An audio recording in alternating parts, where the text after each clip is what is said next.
Mais c'était un peu, quand même pour moi, un peu osé.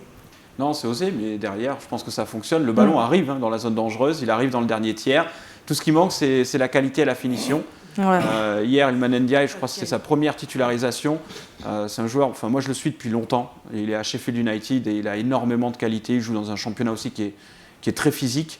Il a fait un très bon match, il s'entend bien avec Sabali. On a aussi Ismail Assar à l'opposé qui s'est montré très dangereux. Donc ils ont profité des espaces laissés dans le dos de la défense. Ouais. Je pense que l'Angleterre évoluera sur un bloc, tentera de jouer aussi assez haut, comme ils le font en général, à moins que Southgate change complètement son plan. Donc il y aura des possibilités. Moi, ce qui m'inquiète vraiment, c'est la finition de ses actions. Exactement. Au bout d'un quart d'heure, hier, il devait y avoir au moins 1-0. Même 2, 3, même 3-0. Je vous rejoins vraiment. J'étais un peu énervée hier devant là. Parce que hier, moi, je suivais vraiment cette rencontre-là comme étant la supporter numéro 1. On est sénégalais. Et puis, à un moment donné, je n'en pouvais plus. Tellement de problèmes de finition. Boulaye Dia, je l'avais déjà vu manquer des occasions, passer à côté du filet face au Qatar. Alors, la deuxième journée, là, il a encore raté assez d'occasions. Il n'était pas le seul, mais franchement, c'est vraiment à revoir face à l'Angleterre. Quand vous suiviez votre match hier et puis des occasions vendangées comme ça au début, est-ce que ça ne vous énervait pas? Oui, Damatou dit, non, on était très énervé les 15 premières minutes. Parce que pour ce genre de match, on sait qu'on joue une qualif, on la met, toute occasion est bonne pour la mettre au fond.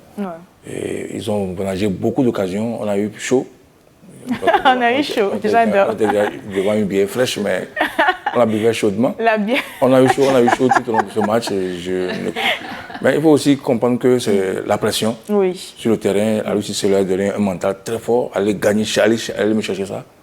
Donc ils confondaient éviter ces précipitations.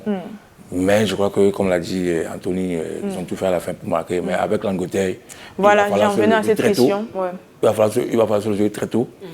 Et ils se connaissent, il y a plein de joueurs qui jouent en première ligue, l'équipe du Sénégal, donc ils se connaissent entre eux. Donc c'est quand même un match de championnat. Et là encore, ce n'est pas une histoire de points pour chercher un nul ou un match. Non, c'est direct. Ça passe ou ça casse. Donc il faut l'emporter pour aller au prochain tour. Au cœur. Et voilà ce match Angleterre-Sénégal. Comment vous la voyez? Moi, j'ai un petit peu peur pour le Sénégal, je ne sais pas pourquoi, mais parce qu'au vu de match que l'Angleterre nous a montré hier, je pense qu'il y a un peu de décalage. Ouais, mais l'adversaire n'était pas le même. Je veux dire, on ne peut pas tout comparer non plus. Bon, il est vrai que le Sénégal monte en puissance, il commence à se trouver. Ça ne compare vraiment avec la première prestation. Donc, je pense qu'ils viendront encore peut-être avec une petite nouveauté face à l'Angleterre. Et comme on l'a dit tout à l'heure, les joueurs se connaissent face à face. Moi, je pense que l'Angleterre, eux, ils ont peut-être un peu plus de pression dans le sens où à chaque fois qu'ils disputent un tournoi majeur, là, les Anglais, ils disent « It's coming home, is the trophy coming home, it's not coming home ». Non, il n'est toujours pas à la maison, toujours pas depuis 1966 quand même. Donc on dit non, et puis il y a... Anthony, c'est pas gentil. Je suis désolé, moi je viens d'un pays où on est très très rivaux avec les Anglais. Donc je crois mieux. Non, après bon, si on parle football, non, je veux dire... Non, l'Angleterre a aussi ses propres lacunes, il ne faut pas se leurrer. On a pu le voir, les États-Unis l'ont mis en évidence. On peut neutraliser cette équipe. Pour moi, je pense qu'il faut vraiment faire attention, notamment aux phases arrêtées. Défensivement, dans le domaine aérien, il y a des lacunes. Côté Sénégal? Non, l'Angleterre. Angleterre, d'accord. Il y a le Sénégal aussi, malheureusement pour eux. Mais moi, je pense qu'avec des Kalidou Koulibaly qui a marqué son premier but en sélection hier, voilà. T'es si content. Non, le Sénégal a sa chance à jouer. Ils ont leur chance à jouer. L'Angleterre peut passer au travers de son match aussi. Je pense qu'eux, ils auront peut-être un peu plus de pression, ce que je vais essayer de dire tout à l'heure. Mais si on fait un peu comme ce que les États-Unis ont pu faire, pourquoi pas, on peut obtenir un résultat. Je pense qu'on n'a pas à rougir vraiment de l'Angleterre. Je pense que ce Sénégal-là, oui, il n'y a pas à rougir vraiment devant cette Angleterre-là. Je pense que le Sénégal nous montre un peu ce qu'on a vu à la CAN pour l'instant. Pas forcément côté adversaire, côté position, mais c'est une équipe qui va progressivement, qui à chaque arrive à comment dire, l'automatisme prend au fur et à mesure. Les matchs viennent et on monte en puissance. Peut-être qu'il y a moins de pression au fur et à mesure que les matchs avancent, peut-être, on ne sait pas. À la CAN, moi, je m'en souviens, les 2 premiers matchs, tout le monde disait le Sénégal va sortir. Et puis finalement, pareil, premier match de la Coupe du Monde, tout le monde disait le champion d'Afrique, on l'avait déjà condamné et éliminés. Alors que, regardez, pourtant ils ont réussi. C'est une très belle équipe de l'Équateur, parce que l'Équateur, quand même, moi j'étais vraiment séduit par ce qu'ils ont fait durant cette Coupe du Monde. Voilà, on revoit le début du match, toutes ces occasions. L'Équateur a réussi à résoudre des petits problèmes ensuite derrière. Face à l'Angleterre, il faudra absolument les mettre. Super. Alors, est-ce qu'il y a un journaliste qui va nous donner des informations? Déjà. Pas un journaliste, non. Nos amis sénégalais l'auront peut-être reconnu. C'est un ancien international, c'est Cheikh Sidiba. D'accord. C'est un ami. On va l'écouter. Lui connaît très bien la sélection nationale. Vous êtes de très bons il est actuel directeur sportif de Caraf. Qui est un club de première division sénégalaise. Je crois qu'ils s'en sortent bien. Ils sont à 3 points du leader. Donc, c'est quelqu'un qui travaille beaucoup aussi pour le football local, pour son pays. Et on va écouter sa réaction. On écoute alors. Ouais, parlant du match du Sénégal contre l'Équateur pour la troisième journée de la poule. Et on a assisté à un match costaud, un match où il y avait beaucoup d'intensité. Et le Sénégal avait une obligation de résultat, il devait gagner pour passer en huitième de finale. Et ils l'ont réussi parce qu'ils ont pris le match par le bon bout. On a vu une équipe sénégalaise en première période, une équipe sénégalaise bien en place, une équipe sénégalaise bien structurée, une équipe sénégalaise qui a pris la possession du jeu, qui a été dangereux en début de match, le Sénégal pouvait marquer même 1 ou 2 buts. Malheureusement, par maladresse, ils l'ont raté. Et cette équipe a continué à surfer sur ce même tempo. Et avec le penalty d'Ismaël Sarr, qui a été marqué juste avant la fin de la première période, ça a été un élément qui a donné encore plus de confiance à cette équipe du Sénégal, qui est revenue en deuxième période. Mais quand ils sont revenus en deuxième période, j'ai vu une équipe sénégalaise qui a reculé d'un cran et laissé le jeu à l'Équateur qui nous a mis en difficulté, ce qui a fait que sur un corner, on encaisse le but égalisateur. Heureusement, après ce but égalisateur, le Sénégal n'a pas mis trop de temps à gamberger. Aussitôt, on a égalisé par capitaine Koulibaly, et puis derrière, on a su gérer, on a su faire le dos rond pour gérer le reste du temps. C'est une belle victoire, et derrière une très bonne qualification en huitième de finale, et c'était tout à fait normal que le champion d'Afrique soit au deuxième tour. Maintenant, il faudra encore plus d'organisation, surtout sur le plan défensif, parce que depuis pas mal de matchs, je vois que le Sénégal encaisse beaucoup de buts. L'habitude,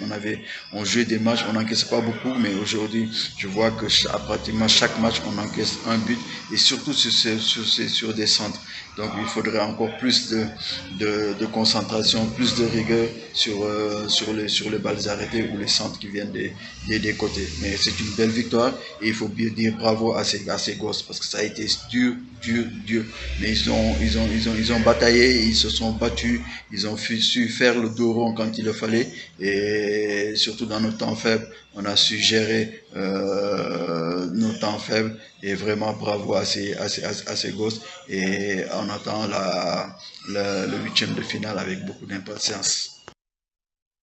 Avec beaucoup d'impatience, mais quand même, vous avez remarqué hier qu'à la fin, juste après le deuxième but, là, il y a eu assez de pression pour le Sénégal, qui, ma foi, pouvait peut-être prendre un deuxième but à n'importe quel moment. Oui, après avoir mis le deuxième but, ils ont vu le tableau. Il y a un tableau écran géant sur le stade, on voit le temps. Quand je dis, bon, avec ce deuxième but, on peut aller loin. Il ne faut pas encaisser à la dernière minute. On a eu chaud même à la dernière minute. Ouais. On a failli être à 2-2. Et là, c'est tout un continent on va dormir très tôt à 19h30. Donc, ce qui est sûr par rapport à ce match qui vient, c'est une histoire de bataille de milieu. Les Anglais, ils aiment passer par le milieu. Quand ils vous prennent le milieu, vous êtes foutus. Vous êtes foutus. Donc, mais avec, ils ont aussi un goal très fort, Pickford, qui est très bien. Mais le problème, c'est qu'il ne faut pas laisser... Vous avez vu le somptueux but de Marcus Rashford hier. C'est des fautes qu'il faut faire réaliser de l'espace de réparation. Soit vous le faites très tôt au milieu, ou excentré. Mais là, vous déposez un ballon pour Rashford. Je suis mancunien, United, je le maîtrise bien. C'est vrai qu'il est un peu en dessin en championnat, mais là, il a montré sa force hier. Il a montré à Southgate qu'il peut faire tout le match. Souvent, le maire, il vient en deuxième mi-temps. Hier, là, il a bien joué. Donc, je crois que les Anglais vont bien revoir cette vidéo d'hier, bien les calculer, tout ça. Et puis, je crois que ça va aller, mais ça va être dur. Super, ça va aller, mais ça va être dur, mais ça ira quand même. Alors, statistiques de ce matin. Anthony. Les statistiques sur les matchs d'hier, l'occasion de voir un bout de chaque match, et puis on regarde un petit peu les chiffres avec quelques statistiques assez curieuses. D'accord, on y va alors.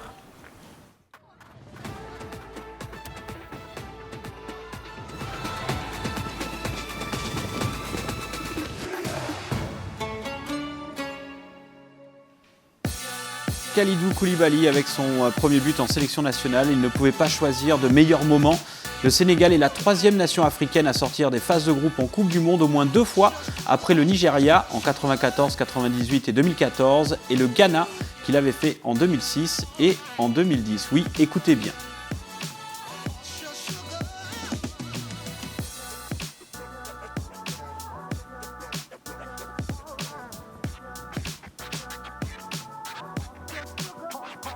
On poursuit avec ces images qui ont fait vibrer toute l'Afrique hier. Le Sénégal est la première nation africaine à battre une nation sud-américaine en Coupe du Monde depuis le Cameroun contre la Colombie en 1990, mettant fin à une série de 21 matchs sans victoire pour les nations africaines face aux nations sud-américaines. C'est quand même un bel exploit qu'ont réalisé les Lions de la Teranga.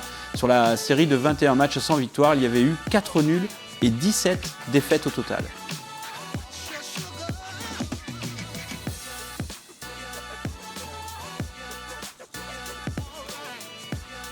On poursuit avec une véritable sensation du côté de la sélection néerlandaise, Cody Gakpo, qui a des origines en Afrique. Il est pour le moment co-meilleur buteur avec Marcus Rashford. Kylian Mbappé comptant 3 réalisations. Et donc Gakpo est seulement le 2e joueur à ouvrir le score 3 fois sur une même phase de groupe de Coupe du Monde, après Alessandro Attopelli avec l'Italie. C'était en 1986. Voilà donc Cody Gakpo quand même qui a marqué dans chacun de ces 3 matchs. Et une petite statistique assez intéressante. On ne parle pas de record, on parle bien de statistiques, parce que parfois on confond un petit peu les deux. Les États-Unis se sont qualifiés en 8e de finale dans une 3e participation d'affilée, l'ayant réussi en 2014 et en 2010. En 2006, les Américains étaient éliminés en phase de groupe, donc une nation qui progresse même si elle n'a pas disputé le dernier mondial 2018 en Russie. L'adversaire, l'Angleterre, finit en tête de son groupe pour la première fois depuis 2006. Ça fait un petit moment. Et durant ce mondial, à l'époque, les Three Lions étaient éliminés en quart de finale par le Portugal.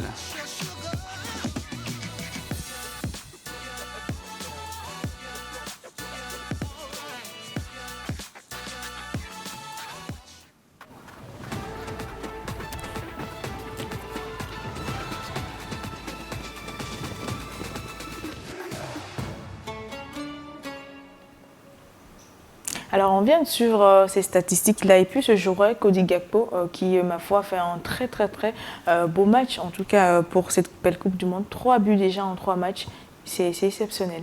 Très exceptionnel pour Gakpo, d'origine togolaise, je précise. Il va dire gagner. Hein. Oui, il a les deux. Trinational, on parle de voilà. Bien sûr, je connais bien son papa qui avait joué pour la D1 quand nous étions petits à la 32 de Lomé. C'est un jeune, il est virevoltant, il a surveillé comme du lait sur le feu. J'espère qu'il va faire partie des meilleurs buteurs d'ici la fin de la Coupe du Monde. Et il fait du bon travail. Je vois le Jean Didier Drogba, c'est un finisseur. Vous le donnez dans toutes les positions, il se retourne, il le met. Créatif. J'ai eu l'occasion de beaucoup le commenter en Eredivisie néerlandaise. J'ai même commenté ses débuts professionnels à Eindhoven. Et il est capable vraiment même de jouer le long de la ligne de touche, de créer des occasions, puis ensuite de revenir plein axe et d'enchaîner assez rapidement avec ses coéquipiers. Non, moi j'espère vraiment qu'il va aller loin, parce que c'est un très bon garçon. Et actuellement, avec cette prouesse, en plein Coup du Monde, ces agents sont en train de travailler, ils sont en train de voir dans quelle mesure à la fin de la Coupe du Monde, il va rejoindre Manchester United. Wow. L'entraîneur là-bas, c'est Ten Hag, un Hollandais qui le connaît bien. Avec cette prouesse à la Coupe du Monde, on risque de le voir à la fin de la Coupe du Monde de venir en Angleterre. C'est bien pour lui et j'espère que ça va continuer dans le temps.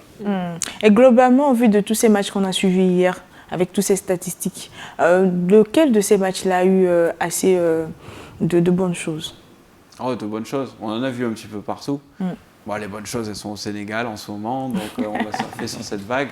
Ouais. Non, derrière, je pense que les Anglais sont quand même rassurés, parce qu'ils ne l'étaient pas.